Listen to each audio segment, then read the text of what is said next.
Hi there, Jesse Stewart here. Luke asked me to give a brief overview of the athlete engagement that we've been doing over the last few months. I've done 3 athlete visits, 2 of them here to Fort Carson and 1 to the athlete's home in Jacksonville, Wyoming.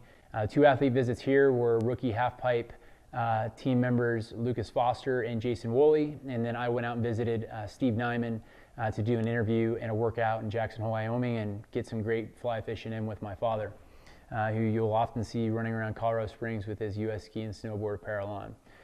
For the athlete visits here, which have been, in my opinion, the most impactful, both of them spent a half day at the VA, spent a half a day at Fort Carson, and then did a athlete tour of the U.S. Olympic Training Center here in Colorado Springs.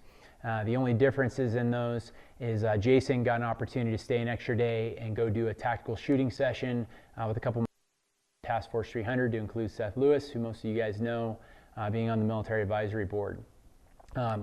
With both of them, went and did meet and greets at the VA, very low threat, just shaking hands, talking to people on an individual level, signing some autographs when they came in.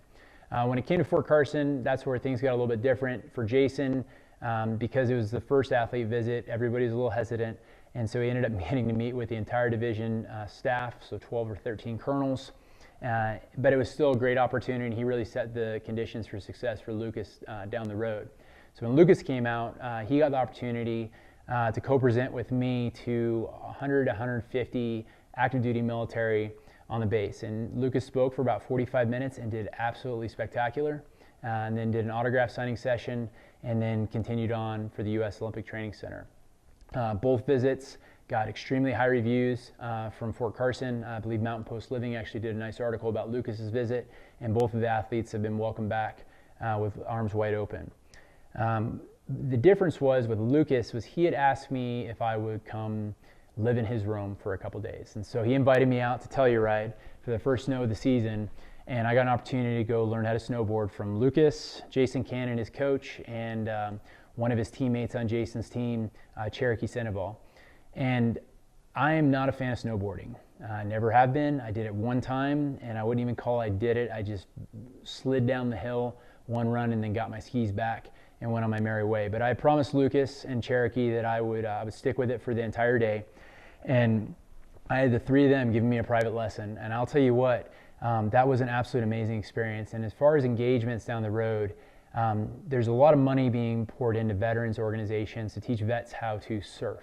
And the reason for that is that the biggest problem with us veterans is we're either stuck in the past and depressed, or we're stuck in the future and we're anxious about what's going to happen or not going to happen. Well, with surfing, that is something that requires you to be 100% present. Otherwise, you're getting sucked up in the ocean, and you might as well pretend you're in a heavy-duty wash machine. So you have to be 100% present. What I found doing that snowboard event with them was that I had to be equally as present, because my pride of falling flat on my face in front of a bunch of people was equally as terrifying as being sucked into the ocean. But it ended up being an incredible opportunity, and in fact, you can see right here next to me, I've got my snowboard, which is the same one that Lucas Foster rides, and I've just been having an absolute blast going out there and learning this new sport that I never thought that I would ever have a passion for. And the visit to Telluride, I'll tell you what, that was nothing short of amazing. Lucas invited me to his home, gave me a similar tour of his house and all of his awards and his family history behind snowboarding. And then he gave me a tour around Telluride and honestly treated me like I was a celebrity when I went through there. I got an opportunity to meet everybody in the town. But what was most amazing about that was Lucas ends up we're going to do Tai Chi in the evening, and he goes in and starts taking 8 to 13-year-old kids that are part of this youth program there for snowboarding and skateboarding, bringing them out of the house to go to Tai Chi with us. I mean, what 19-year-old kid does that? I was just simply floored and amazed, and it was an amazing visit. And like I said, I've got a new passion now, and you know what? I'm not great at it, but I'm going to fall trying, and that's the bottom line. So that's the athlete engagements that we've done. I hope that we'll be able to get to do some more in the future, particularly after the season's over. I know the veterans here absolutely loved them. The active duty absolutely loved them. And I know both Jason and Lucas had an absolute blast. Just being of service, getting out of their training space for a day and being able to just give back to amazing men and women that sacrifice so much for our country.